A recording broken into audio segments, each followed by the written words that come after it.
توت عنخ آمون مش أعظم ملك في مصر القديمة، لكن اسمه أشهر اسم فرعوني في العالم.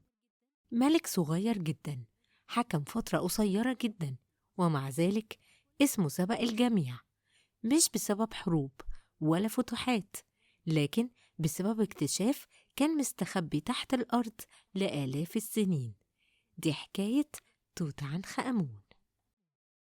قبل ما توت عنخ آمون يوصل للحكم، مصر كانت خارجة من واحدة من أصعب فتراتها: صراع ديني، تغييرات مفاجئة، وانقسام في العقيدة بعد فترة حكم إخناتون اللي حاول يغير ديانة مصر بالكامل.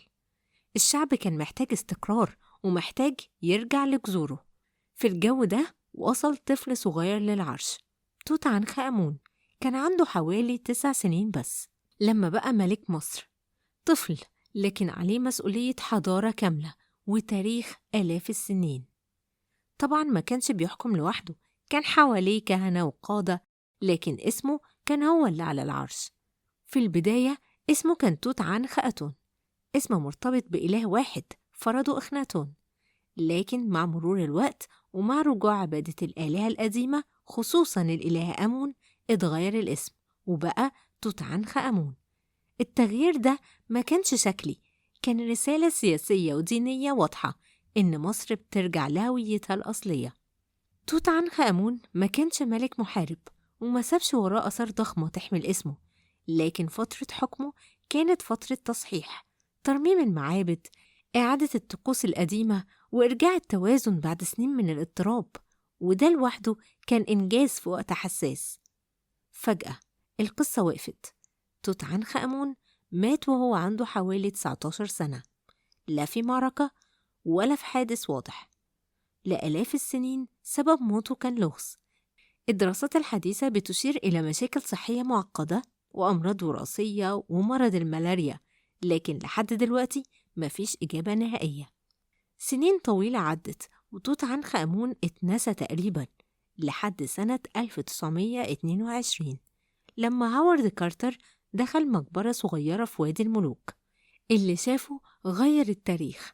المقبرة كانت شبه سليمة بالكامل، مش منهوبة، مش مدمرة، لكن مقفولة وكأن الزمن نسيها. جوه المقبرة كان في أكتر من 5000 قطعة، مش بس ذهب، لكن تفاصيل حياة كاملة: كراسي، أسرة، ملابس، أسلحة، ألعاب، حتى الحلي وحاجات شخصية بسيطة. كل قطعة كانت معمولة عشان تبقى مع الملك في رحلته بعد الموت. وسط الكنوز دي كلها ظهر القناع الذهبي، مش مجرد قطعة فنية، لكن وجه ملك بقى رمز للحضارة المصرية كلها. ملامح هادية، نظرة ثابتة، وذهب لامع فضل محتفظ ببريقه بعد آلاف السنين.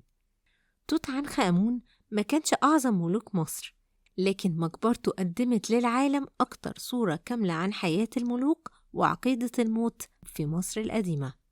اكتشافه فتح باب جديد لعلم الآثار وخلى العالم يقرب أكتر من حضارة لسه بتبهرنا لحد النهاردة. توت عنخ آمون ملك صغير بعمر قصير، لكن حكايته فضلت عايشة أكتر من أي ملك تاني. يمكن ما حكمش كتير، لكن اسمه ما ماتش أبداً.